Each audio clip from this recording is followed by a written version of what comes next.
Oya familia. Oi, ni aje hapo? Ni safi. Ni shega. Ziko tatu. Ni sawa mwanangu familia. Utawala. Mbona kama haupo vile yani? Upo lakini kama haupo vile vipi bwana? Unajua kuna vitu vinanigandisha. Nini tena mwanangu? Nikifuatilia Biblia naona sielewi. Nini tena uelewi mwanangu? Inanichanganya. Maana unajua ukizaliwa umezaliwa. Sasa inanichanganya unaambiwa nashindwa kutofautisha kati ya kwa msumbufu. Inanichanganya nini unajua? Kati ya kuzaliwa na kubatizwa. Ndio ukibatizwa unaambiwa umekuwa kiumbe kipya. Umezaliwa tena na upya. Sasa nataka kupata hii tofauti. Ina maana mingi kwenye maji mbona nampata mama wangu mwingine mule kwenye maji au vipi? Maana ile maji nikiangalia siwezi nikapata mama wangu mule. Ni kweli ujue mwenyewe Biblia nilisomaga, lakini sasa sema nini wanachomaanisha pale?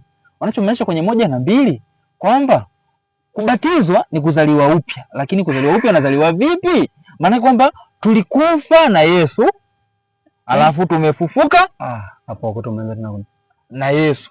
Hiyo ndio maana lakini sio hivyo sasa, maana kwamba ushabadilika kutoka katika hali fulani umeenda kwenye hali nyingine. Hiyo ndo sababu ya kuzaliwa tena. Wako tu ulikufa bwana. Sina maana hiyo kwamba nilikufa. Yaani ndio wanapokuzamisha ujue kwenye kubatizwa, watakuzamisha alafu wataibuka. Pale maana kwamba umekufa na Kristo, umefufuka na Kristo. Maana kwamba sio kwamba kufa eti Kristo alikufa yeye. Alikufa kwa ajili yangu mimi na wewe, ndo maana. Hivyo kama imesound hivi unaona. Ndio iko hivyo mwanangu. Kwenye 1 na 2 inakuwa hivyo imenyoka. Kwa 1 unaweza kugawanya kwa 2. Moja inakuwa imeisha. Sema kingine. Akufujua Yesu mwanangu alikamda mfupi mwanangu. Alafu mwenyewe hilo nilikuwa nalifikiriaje hilo. Kama Desemba alizaliwa. Alafu April anakufa. Mbona maisha kama alikuwa mafupi? Jamaa hapo ndani ya muda mfupi unajua amefanya mambo mengi kinoma. Kwa hiyo miezi 3 kahubiri humo katenda miujiza humo.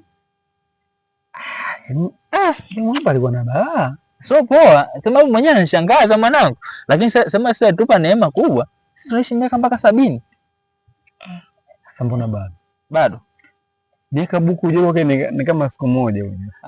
Kweli. Sema nini familia? Mengine tumwachie mwenyewe mwanangu. Sema nini? Mbona mwanangu piade? Hivyo mwanangu. Kama mwanangu umenipaka pointi.